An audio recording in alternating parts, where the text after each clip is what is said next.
tambah banyak. Ya, Bismillah. Assalamualaikum warahmatullahi wabarakatuh.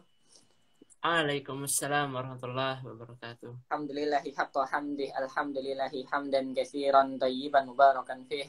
Nahmaduhu wa nasta'inuhu wa nastahdih. Wa la na'budu illa iyyah wa natawakkaltu alaih. Allahumma salli wa sallim wa barik ala sayyidina wa habibina wa maulana Muhammad sallallahu alaihi wasallam wa ala alihi wa sahbihi ajma'in. Pemirsa yang insya Allah dirahmati oleh Allah, alhamdulillah 6 orang yang insya Allah diberkahi ini, walaupun via Zoom, insya Allah kita akan membahas kajian PCIM Talks dengan tema mendaras hikayat pemuda gua untuk Ramadan yang lebih baik. Nah, ini kata mendaras ini, coba Mas, saya mau menafsirkan ini bener nggak Mas? Ini dari kata darosaya derusu, bener nggak Mas? Ya, belajar bener, gitu. Jadi kita akan belajar suatu cerita pemuda gua untuk Ramadan yang lebih baik bersama Al-Mukarram Al-Ustadz jelang Ramadan. Insyaallah. Hafizallah ta'ala insyaallah. Dan mungkin untuk menyingkat waktunya, sedikit cerita ini Mas, jelang Ramadan ini pendidikannya sudah sangat luar biasa. Ini S1 di Parahyangan University ya Mas. Kemudian Universitas Indonesia S2 dan S3 di Bursa Uluda University. Nah, untuk menyingkat waktu kepada beliau, waktu dan tempat dipersilahkan. Falyatafaddal alaihi maskuran. Masyaallah. Bismillahirrahmanirrahim. Assalamualaikum warahmatullahi wabarakatuh. Waalaikumsalam warahmatullahi wabarakatuh. Innal hamdalillah nahmaduhu wa nasta'inuhu wa nastaghfiruh wa na'udzubillahi min syururi anfusina wa min sayyiati a'malina may yahdihillahu fala mudilla lahu wa may yudlil fala hadiyalah. Asyhadu an la ilaha illallah wa asyhadu anna Muhammadar Rasulullah. Allahumma shalli ala Muhammad wa ala ali Muhammad kama shallaita ala Ibrahim wa ala Ibrahim fil alamin innaka Hamidum Majid. Terima kasih banyak Mas Khalil dan kawan-kawan di Turki masih berkenan mengundang saya ini walaupun sudah emekli sebagai organisator.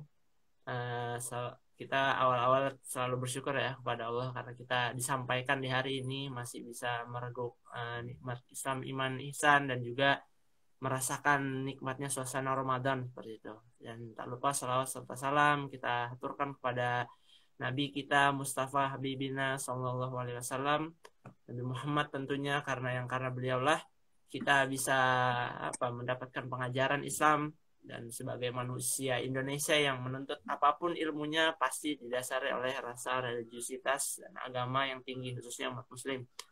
Dan saya ucapkan selamat bergabung kawan-kawan dari manapun. Tadi saya lihat juga ada Cak Ahmad Hidayat ini dari Hongaria, kawan baik luar biasa Cak Ahmad. Syukron katsiran dari Kakak Berta juga, baik kawan-kawan yang lain mungkin ada di Turki dan di Indonesia bergabung di PCIM Talks. Siang ini kita siang waktu Turki ya, siang waktu Eropa dan siang waktu Turki waktu Eropa dan sore hari berarti waktu Indonesia menjelang petang, menjelang berbuka puasa. Mudah-mudahan bisa jadi wasilah kebaikan ya kan. Amin. Sekiranya bagi yang mendengarkan menambah ilmu pengetahuan, mungkin kalau ada kurang bisa ditambahkan seperti itu. Nah, kebetulan judul yang saya ambil ini adalah mendaras hikayat pemuda gua untuk Ramadan yang lebih baik, karena saya menyadari bahwa target audiens kita ini kebanyakan adalah syabab gitu. Nah, kawan-kawan muda lah istilahnya kayak gitu. Dan kita kondisinya sekarang berada di Ramadan gitu. Satu yang seringkali kita sampaikan madrasah ya, madrasah Ramadan seperti itu. Dan mendaras itu sebenarnya adalah kata serapan ya. Kata serapan yang diserap ke bahasa Indonesia umumnya sih sebenarnya digunakan untuk belajar Al-Quran gitu.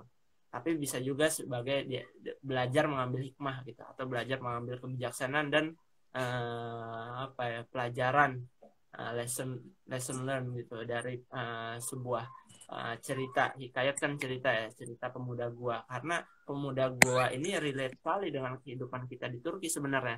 Mungkin kita yang di Turki itu bisa merasakan atmosfernya lebih kuat sebenarnya untuk cerita pemuda gua ini gitu. Bagaimana cerita-cerita tentang pemuda itu menggugah perjuangan-perjuangan di sini gitu. Kita tahu sendiri Mehmet Fatih gitu kan. Sultan Mehmet Fatih umur 21 tahun telah membebaskan Konstantinopel gitu. ya Sultan Turki yang apa namanya Orhan Gazi kan waktu itu masih dibilang muda walaupun mungkin udah 40 tahunan ketika dia membebaskan bursa waktu tahun 1326 diiringi kematian bapaknya kan 2 tahun atau ketika Futuhat bursa tersebut gitu yang baru saja dirayakan gitu di bulan ini.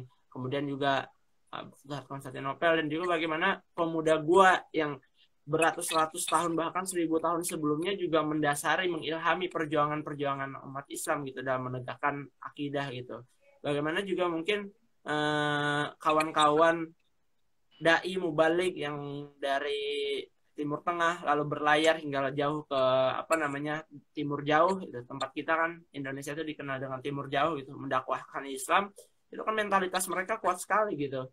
Meninggalkan keluarga dengan segala kenyamanan yang ada untuk mendakwahkan Islam gitu. Nah, demikian seperti itu. Sekedar pengantar dari judulnya itu. Nah, untuk materi bahasannya ini mungkin sekitar setengah jam ya atau 20 menit.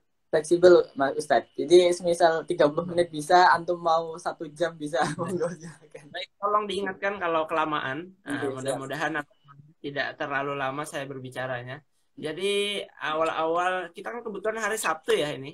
Sebenarnya lebih nyaman kalau hari Jumat kalau kita berbicara cerita pemuda kahfi itu karena kan kita disunahkan membaca surah Al-Kahfi ya. Jumat ya. Surah Al-Kahfi dan tapi nggak apa-apa lah. Kita kan di hari ini itu masih apa ya masih terasa lah karena kan baru kemarin kita baca gitu. Insya Allah kalau yang mungkin kebetulan melaksanakan sunnah membaca Quran surat Al-Kahfi pasti insya Allah kita masih terngiang-ngiang tuh apa yang kita baca gitu. Mungkin setelah kita baca itu jadi dengan mengikuti majelis Instagramnya kita pada apa namanya siang hari ini itu semakin oh iya kayak gitu ya ternyata gitu. Ada apa namanya ada silver lining gitu atau ada ini thought provoking gitu. Oh iya harus diselidik lebih jauh gitu. Nah, jadi kita mengambil Genel Baktisya dulu ya atau general review terhadap apa namanya? Surah Al-Kahfi gitu. Materi ini sebenarnya sebelumnya pernah saya bawakan dalam kajian Mabit di Bursa, tapi mungkin akan saya perkaya lagi. Jadi surah Al-Kahfi ini kan ada 110 ayat ya. 110 ayat. Oleh ulama-ulama itu diklasifikasikan sebagai surah Makkiyah yang turunnya awal-awalnya di apa namanya Mekah itu. Tapi apa namanya mungkin Allah menurunkannya tidak langsung sekaligus bisa jadi berurut-urutan tapi faedahnya membaca surah Al-Kahfi itu katanya 10 ayat pertama dan 10 ayat terakhir itu dapat memberikan kita proteksi lah. Dapat memberikan kita proteksi khususnya mungkin untuk yaumul akhir gitu. Yaumul akhir. Coba saya baca. Saya kebetulan referensinya nggak banyak ya. Saya belajar sedikit tafsir dulu dengan almarhum Buya Yunari Ilyas. Jadi banyak masih membaca yang masyhur aja itu. Jadi apa tafsir Ibnu Katsir ataupun jalan lain gitu. Nah, jadi kalau di dalam tafsir Ibnu Katsir ini dikatakan bahwasanya 10 ayat awal ini itu memiliki manfaat yang besar dan di mana orang-orang yang membacanya kalau memang minimal itu kan setiap Jumat ya. Kalau bisa setiap hari itu malah lebih baik gitu. Bahkan kalau bisa kita menghatamkan Al-Quran itu setiap hari itu jauh lebih baik gitu kan. Nah, surah Al-Kahfi itu tuh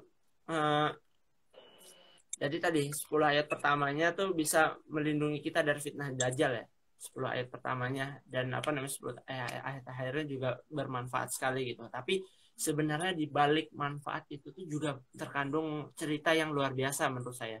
Bagaimana kalau saya ini dalam ini ya perspektif saya pribadi gitu.